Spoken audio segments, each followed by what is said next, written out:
এখন শুনবেন আজকের গুরুত্বপূর্ণ খবরের শিরোনাম। সিরিয়ায় অভিযান সমাপ্ত ঘোষণা, গৃহযুদ্ধের শঙ্কা উড়িয়ে দিলেন প্রেসিডেন্ট সারা। যুক্তরাষ্ট্রের নেতৃত্বে ইউক্রেনে শান্তি অর্জন সম্ভব জানিয়েছেন জেলেনস্কি। গাজায় ইসরায়েলের বিদ্যুৎ সরবরাহ বন্ধের প্রভাব কি হতে পারে? মস্কোয় রাতভর ব্যাপক ড্রোন হামলা। পশ্চিম তীরে 2 মাসে প্রায় 100 ফিলিস্তিনি হত্যা করল ইসরায়েল। উত্তর কোরিয়ায় পারমাণবিক সাবমেরিন উন্মোচন, যুক্তরাষ্ট্র ও দক্ষিণ কোরিয়ার নিরাপত্তায় হুমকি। সিরিয়ায় অভিযান সমাপ্ত ঘোষণা, গৃহযুদ্ধের শঙ্কা উড়িয়ে দিলেন প্রেসিডেন্ট সারা। সিরিয়ার নতুন প্রশাসন সোমবার ঘোষণা দিয়েছে তারা ক্ষমতাচ্যুত প্রেসিডেন্ট বাশার আল আসাদের অনুগতদের বিরুদ্ধে পরিচালিত সামরিক অভিযান সমাপ্ত করেছে।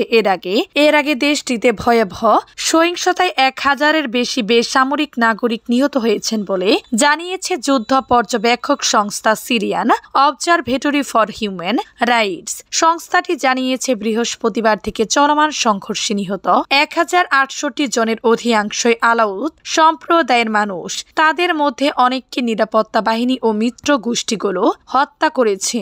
সিরিয়ার ক্ষমতাচ্যুত প্রেসিডেন্ট বাশার আল আসাদ নিজেও এই সম্প্রদায়ের অন্তর্ভুক্ত। নতুন সরকারের প্রতিশ্রুতি।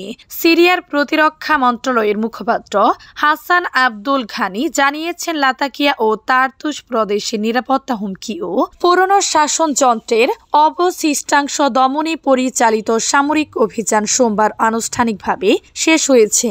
অন্যদিকে অন্তর্বর্তী প্রেসিডেন্ট আহমেদ আল সারা দেশটিকে নতুন করে গৃহযুদ্ধের দিকে ঠেলে দেওয়ার প্রচেষ্টা নস্যাৎ করার প্রত্যয় ব্যক্ত করেছেন। এক ভাষণে তিনি বলেন, সিরিয়া কোনো বিদেশি শক্তি বা দেশীয় গোষ্ঠীকে নতুন করে অস্থিতিশীলতা সৃষ্টি করতে দিবে না। তিনি আরো বলেন, যারা নিরীহ আমাদের রক্ত ঝরিয়েছে, তারা রাষ্ট্রীয় ক্ষমতার সীমা লঙ্ঘন করেছে, তাদের বিরুদ্ধে কঠোর ব্যবস্থা নেওয়া হবে, কোনোভাবে ছাড় দেওয়া হবে না। যুক্তরাষ্ট্রের নেতৃত্বে ইউক্রেনে শান্তি অর্জন সম্ভব জানিয়েছেন জেলেনস্কি। যুক্তরাষ্ট্রের নেতৃত্ব ও ইউরোপীয় ঐক্যের মাধ্যমে ইউক্রেনে শান্তি অর্জন সম্ভব বলে মন্তব্য করেছেন ইউক্রেনীয় প্রেসিডেন্ট ভলোদিমির জেলেনস্কি। তিনি বর্তমানে সৌদি আরবে রয়েছেন এবং সৌদি যুবরাজ মোহাম্মদ বিন সালমান ও মার্কিন পররাষ্ট্রমন্ত্রীর সঙ্গে দেখা করার কথা রয়েছে তার।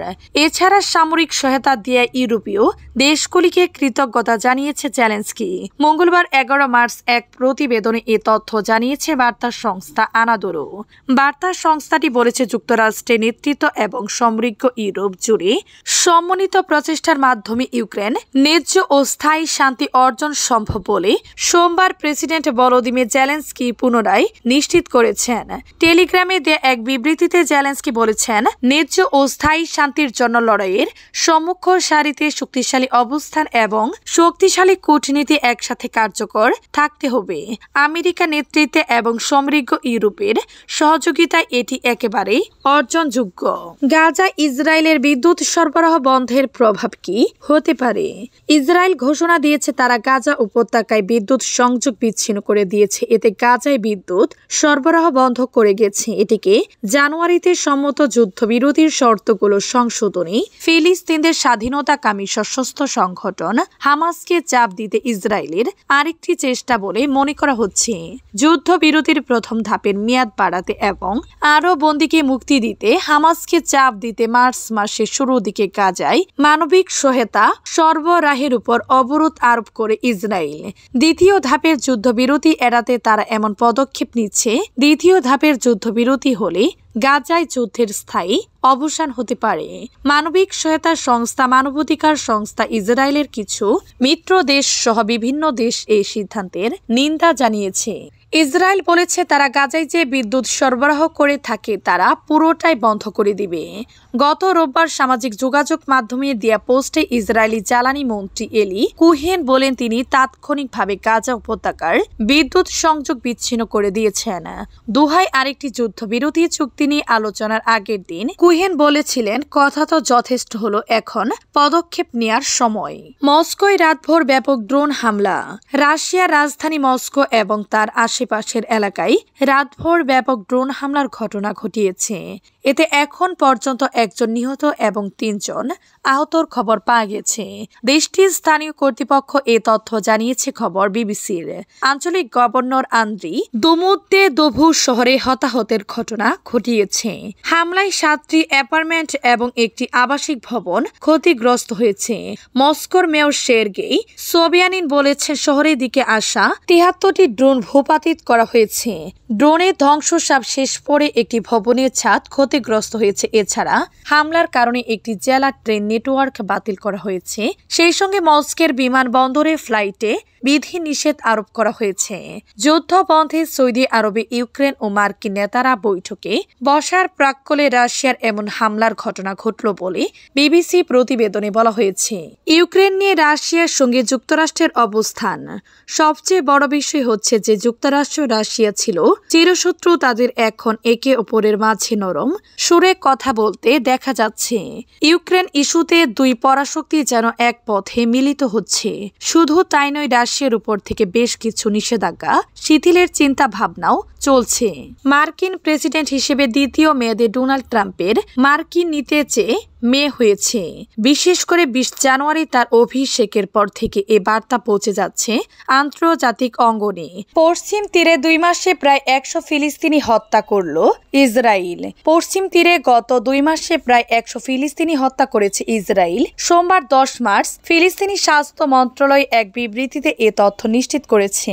মন্ত্রণালয় জানিয়েছে পশ্চিম তীরে 2 মাসে অন্তত 97 ফিলিস্তিনি নিহত হয়েছে, যাদের মধ্যে 16 জন শিশু ও 3 জন নারী। উত্তর সিরিয়ায় পারমাণবিক সাবমেরিন উন্মোচন, যুক্তরাষ্ট্র ও দক্ষিণ কোরিয়া নিরাপত্তায় হুমকি। উত্তর কোরিয়া প্রথমবারের মতো নির্মাণাধীন একটি পারমাণবিক শক্তি চালিত সাবমেরিন উন্মোচন করেছে, যা দক্ষিণ কোরিয়া ও যুক্তরাষ্ট্রের জন্য একটি বড় নিরাপত্তা হুমকি তৈরি করতে পারে। শনিবার উত্তর কোরিয়া রাষ্ট্রীয় গণমাধ্যম দেশটির সর্বোচ্চ নেতা কিম জং উনের যুদ্ধ জাহাজ তৈরির প্রধান শিপইয়ার্ডগুলিতে পরিদর্শনের খবর প্রকাশ করেছে।